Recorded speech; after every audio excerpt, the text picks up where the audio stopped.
let's just recap and summarize. We said that Aristotle said that in order to persuade people, you need those three critical factors: the ethos, pathos, and logos. Now, I was very inspired by teaching this method. I saw tremendous improvements in people who were trying to learn public speaking and persuasion. I had a before video and an after video, and I really realized that these three principles influenced the speakers in the seminars that I was doing. And I began to think deeper about these principles, and I said, you know what, they're not only for persuading people. These three principles can be used to guide us in our life, to be a sort of moral compass, a compass to guide yourself, where, for example, it can help you take decisions. And today, the topic of today's masterclass is taking decisions based on ethos, pathos, logos. All right? So I hope you're all here with a big decision you need to take, or even a small decision you need to take, because we're going to pass it through these three filters and to help you to actually reach a decision. Because I like to teach philosophy in a practical way, in a way that's really going to affect your everyday life. So, any questions? I think you got the general idea with the ethos to ask, is this outcome, is this answer that I'm proposing, is it aligned with my truth? Is it true? And you have to, like Shakespeare says, to thy own self be true. Right? You only know if you're kidding yourself or not. You have to really be brutally honest and say, is this in my truth? Is this aligned with who I am or who I wish to become? Then you pass it through your emotions, your fears. Go through all your fears, write them down. Also, the vision, the dream. Explain that dream. And then you pass it through the last filter, logos, and make sure that you go through every one of your fears, giving an answer to those fears. And then it will be self-evident. You see, you don't need magic. You just need to do the work, as I say. You just need to sit down, make yourself some time, or if not, you can hire a therapist to do it for you, or with you. Because sometimes it's not that you can't do it alone. Sometimes you just want someone to be there, to witness and to ask you those difficult questions, right?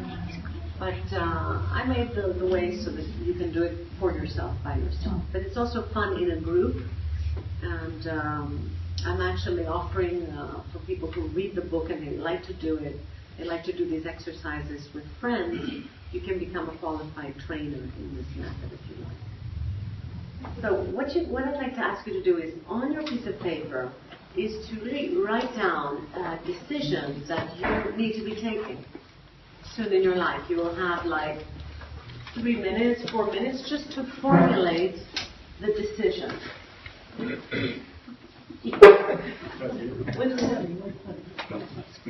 Sorry, I was late. No, that's okay. Do you have a decision you need to make? Think about a decision. It's Scottish, but lives in Canada, so he's Canadian officially now. Does anybody else want to share a problem, the problem that they want to decide upon?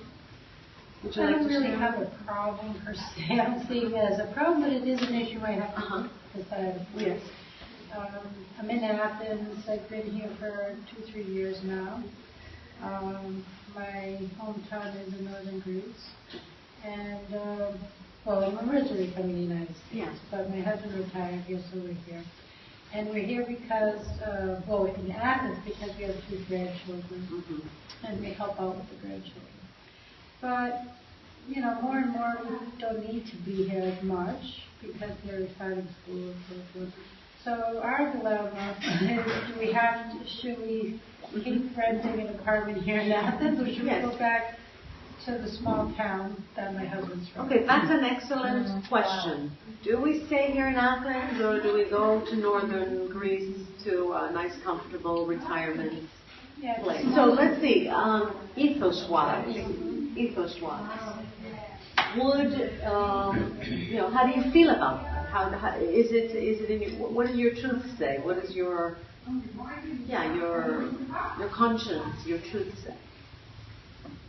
I guess it's, what is it about me? Is it about the family? A lot of times what defines me is my family, so I want to help, but I also want some time for myself.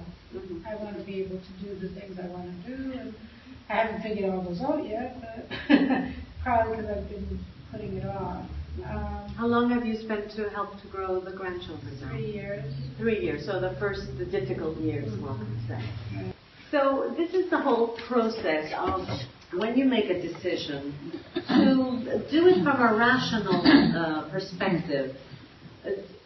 And that means seeing your emotions, but rationalizing your emotions too, like scrutinizing your emotions, because not all your emotions are, like, not that they're not valid, they're valid, but it doesn't mean just because you have a feeling you have to follow it. You have to use the logos to balance that.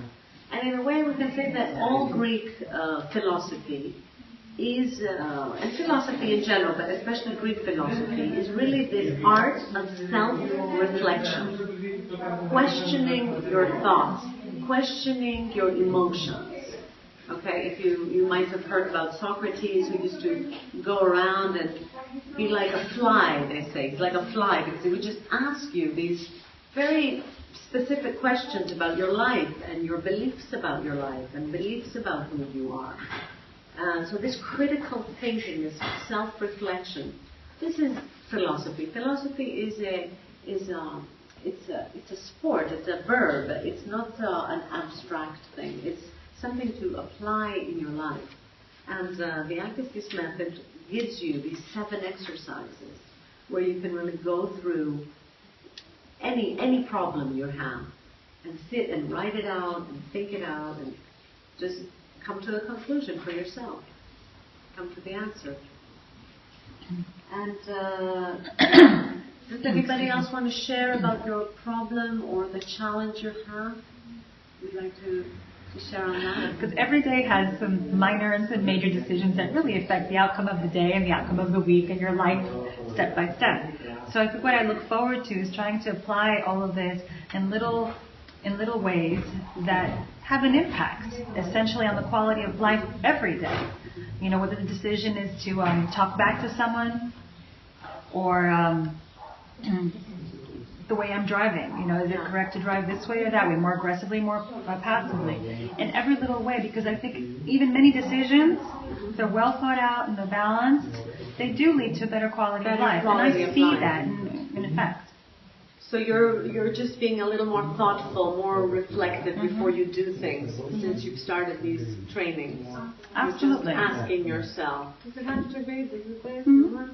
And I find that compromising is simpler. I don't have as much stress in compromising issues. Yeah. You know, I needed to be a parent during this workshop. And so I had stressed in previous cases, you know, what do I do? Who do I find to help out? What happens next? Yeah. Somehow it's working out. I'm getting my training and my hair done. You're lost. Question. What about for when you're making decisions as a couple? Do you both just go through the same process? I think it's very good to do together. I think it's good on your own to take it to clarify for yourself. Of course, a couple that dreams together, has a vision together, it stays together, right? Because if you have different agendas, you do have to check with your partner if you are in a relationship. You can't just go off on your own. You've got to somehow pass it through. But sometimes they have different interests, so even though generally you can be going down the right path, the same path, they don't always like the same things. So one person may be more philosophical or political, and the other one may be more down to earth in terms of... Of course. I'm talking more about big decisions like, do we go to live in Greece? Right. Do we buy a new house? Do we have another child? I think that's more called compromises. You have more compromises when you're in a relationship, and that's up to you to decide if you want to do these compromises, if you're willing, if you're accepting these compromises, rather than having to do the decisions together.